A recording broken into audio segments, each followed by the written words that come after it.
¿Qué es la Inmaculada Concepción?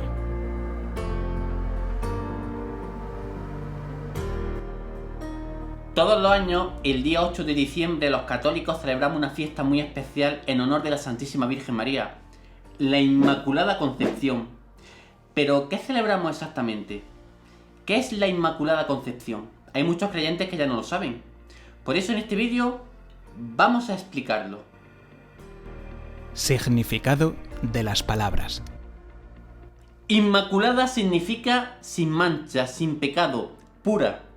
Concebida hace referencia al momento en el que una persona comienza a existir. Es concebida en el seno materno. Inmaculada Concepción sería la persona que ha sido concebida sin ningún tipo de pecado. ¿De qué pecado se habla aquí? De uno muy concreto, el pecado original. Estoy seguro que más de uno habrá dicho, uy, ¿qué es eso? El pecado original es una de las verdades que Dios nos ha revelado más desconocidas, no solo por los no creyentes, sino también por los creyentes.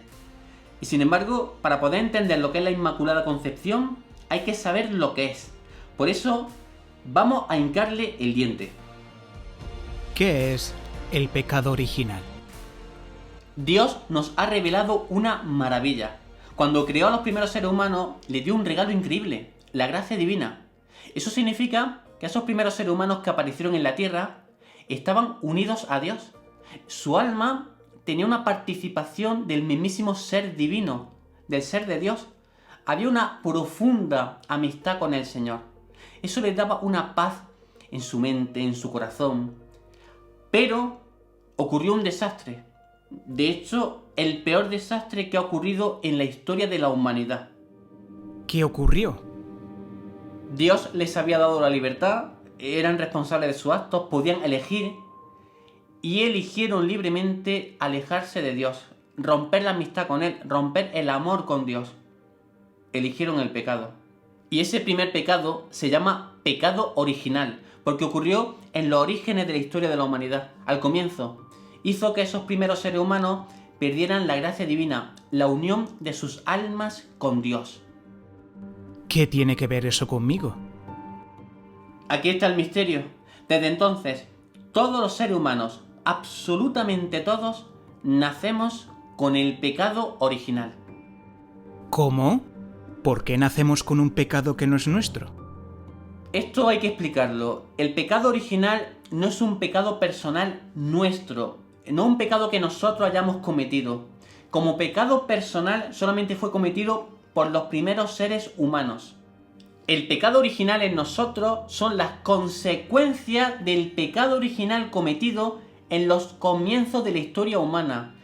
Eso es lo que se nos ha transmitido, las consecuencias. La más importante, nacemos sin la gracia divina. Nacemos con el alma privada de la unión con Dios. Y eso es propiamente el pecado original en nosotros. ¿Por qué cargamos con las consecuencias de aquel primer pecado? Es un misterio grandísimo el hecho de que se transmita a todos los seres humanos el pecado original.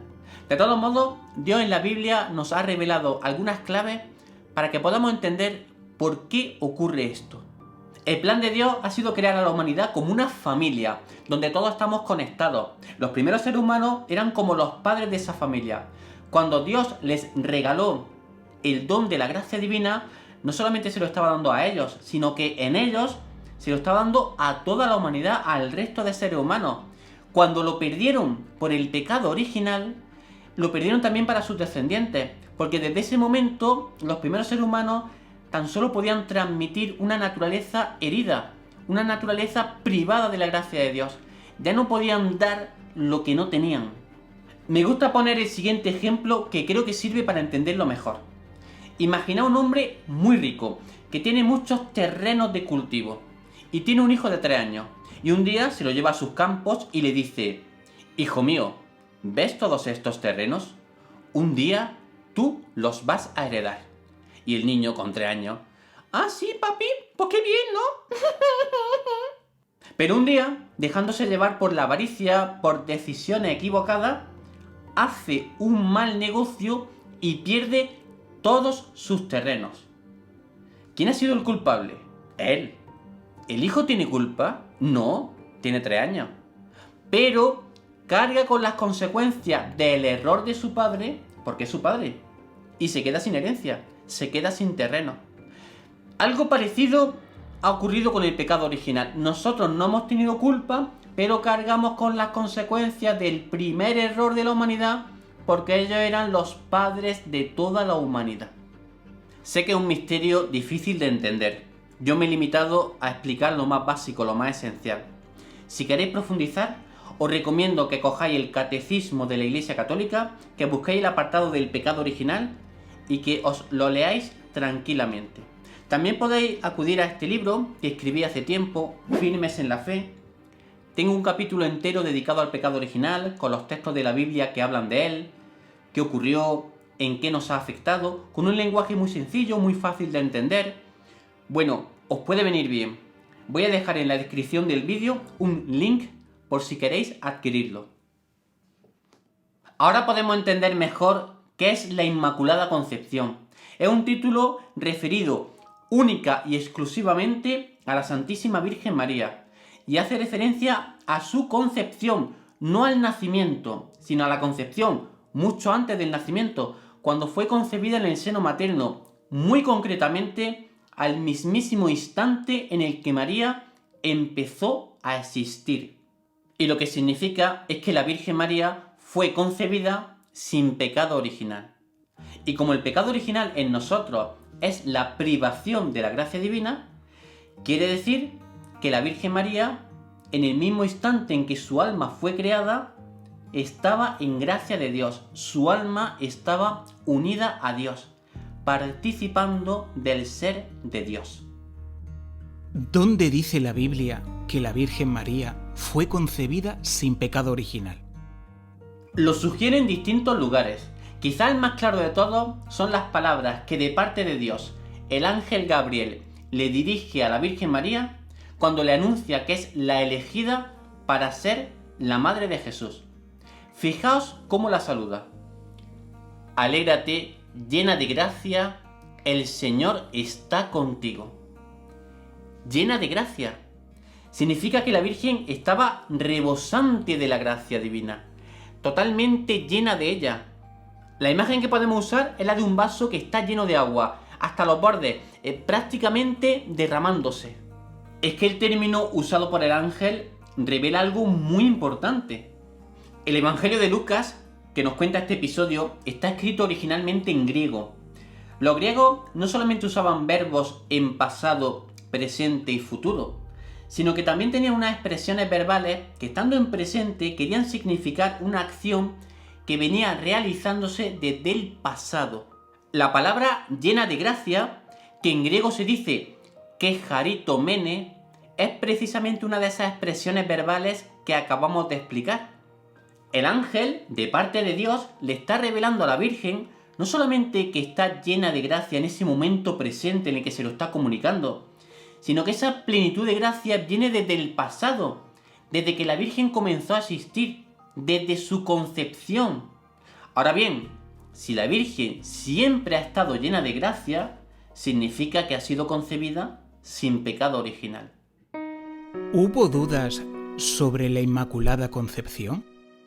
Durante los primeros 10 siglos de la historia del cristianismo, nadie puso en duda que la Virgen María había sido concebida sin la mancha original. Pero en el siglo XI, algunos cristianos importantes empezaron a tener dudas sobre la Inmaculada Concepción, porque no sabían cómo armonizarlo con una de las verdades más esenciales de nuestra fe, que Jesús ha muerto por todos nosotros. Dios nos ha revelado que Jesús es el Salvador, el Redentor de toda la humanidad. Nadie, absolutamente nadie, puede salvarse del pecado, ni puede obtener la gracia divina, la amistad con Dios, si no es a través del sacrificio en la cruz que hizo Jesús. Como dice la Sagrada Escritura, se entregó a sí mismo como rescate por todos. Si María no tuvo el pecado original, ¿no fue entonces redimida, salvada por Jesús? Eso es imposible. Nadie puede obtener la gracia divina sino a través de Jesús. Él mismo lo dijo, nadie va al Padre sino por mí. Por eso algunos dudaron e incluso negaron que la Virgen María hubiera sido concebida sin pecado original. Entonces, Dios iluminó a la Iglesia por medio de grandes santos, teólogos, personas sencillas del pueblo cristiano, para que entendiesen cómo se podían armonizar estas dos verdades. ¿Y cómo se armonizan? Imaginad a una persona que cae en un agujero, en un pozo negro y oscuro. De dos maneras podemos liberar a esa persona. Primera, sacándola del pozo. Cuidadín. Esto es lo que Jesús ha hecho con todos nosotros. Muriendo en la cruz, nos ha dado la posibilidad, si aceptamos su salvación, de salir del pozo negro del pecado. Segunda, impidiendo que la persona caiga en el pozo, deteniéndola antes de su caída. ¡Stop! Esto es lo que hizo con la Santísima Virgen María. Ella, como ser humano, estaba destinada a ser concebida con el pecado original. Eso es inevitable, porque todos los seres humanos nacemos con él. Pero había sido elegida para ser madre de Dios. Por lo tanto, convenía que naciera con la máxima santidad. La futura madre de Dios era lógico que fuera concebida con la mayor pureza posible, lejos del pecado. Y por eso Dios, en previsión de los futuros méritos de Cristo en la cruz, porque la salvación de Cristo iba a tener lugar sí o sí, aplicó esos futuros méritos a la Santísima Virgen María de manera anticipada para impedir que contrajera el pecado original. Es decir, fueron los méritos de Cristo en la cruz los que preservaron a la Virgen María de contraer el pecado original. Es decir, María fue salvada por Cristo, fue redimida por Él. Si evitó ser concebida con el pecado original, es porque se le aplicó la salvación de Cristo. De hecho, María es la perfecta redimida, salvada de la mejor manera posible, porque la mancha que mejor se limpia es la que nunca llega a caer. El dogma de la Inmaculada. Por este motivo, el Papa Pío IX, para aclarar las dudas, cumpliendo con su misión como Papa de confirmar la fe de la Iglesia, decidió proclamar como dogma, como verdad revelada por Dios, la Inmaculada Concepción. Esto lo hizo el 8 de diciembre del año 1854, por medio de la bula Ineffabilis Deus, el inefable Dios. Vamos a escuchar las palabras exactas con las que el Papa proclamó este dogma, porque son muy bonitas y nos van a ayudar mucho.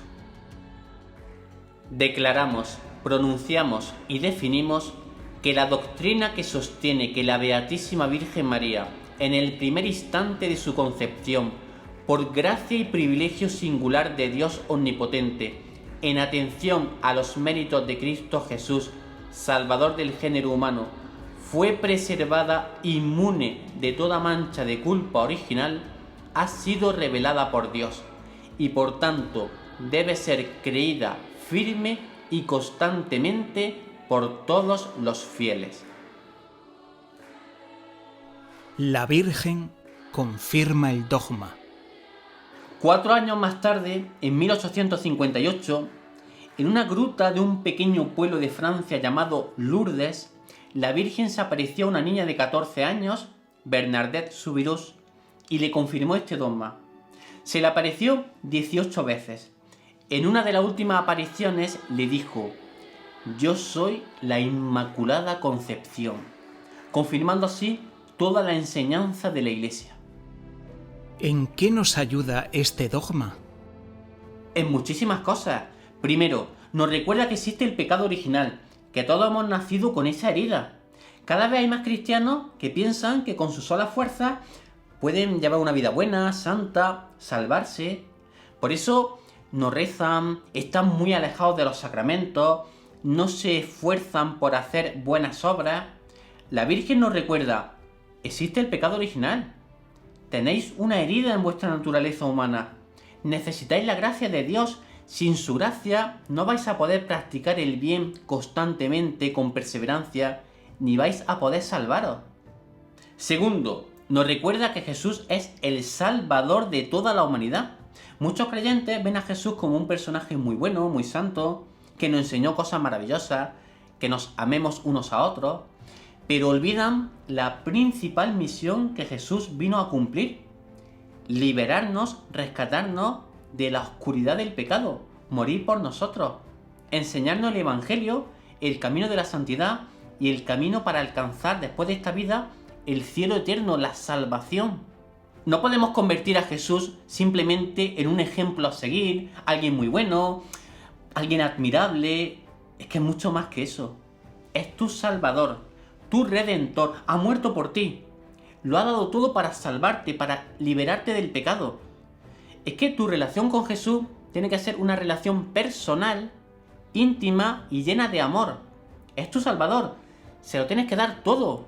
Tenemos que hacer una entrega de todo lo que vivimos hacia Jesús. De hecho, vivir nuestra vida en Él, con Él y para Él. Tercero, es un gran motivo de esperanza. Cuando ponemos las noticias, nos venimos abajo. ¿Cuánto odio hay en el mundo? ¿Cuánta envidia? ¿Cuántas guerras? ¿Cuánta corrupción? ¿Cuánta manipulación de las personas? ¿Cuánto daño se le hace a la gente? Y nosotros también vemos que muchas veces nos equivocamos, no lo hacemos bien, pecamos. Es que el mal va a vencer. No existe la pureza, no existe el bien, no existe una persona humana que sea inocente y pura. Sí, sí existe. La Santísima Virgen María. Ella nunca estuvo bajo la influencia del pecado, del mal. Ella es toda pura, toda santa, toda limpia. El mal nunca tuvo nada que ver con ella. Nunca estuvo en pecado. Es el bien. Y es tu aliada. Es tu madre. Porque Dios nos la ha dado como madre. Precisamente para ayudarnos en nuestra lucha contra el mal. Si ves que es difícil seguir adelante, abandónate en sus manos. Si necesitas ayuda para romper con el pecado, para quitarte de cadenas que te tienen atado a cosas malas, acude a María, cógete a su mano inmaculada y vas a comprobar que no hay mejor manera de alejarte del mal y de ir por la senda del Evangelio, de la santidad, del cielo, que a través de la Inmaculada Concepción de la Virgen. Con ella vamos a vencer, con ella vamos a ganar, vamos a obtener la victoria. Eso es lo que deseo y pido para todos los que habéis visto este vídeo. Que Dios y la Virgen os bendigan.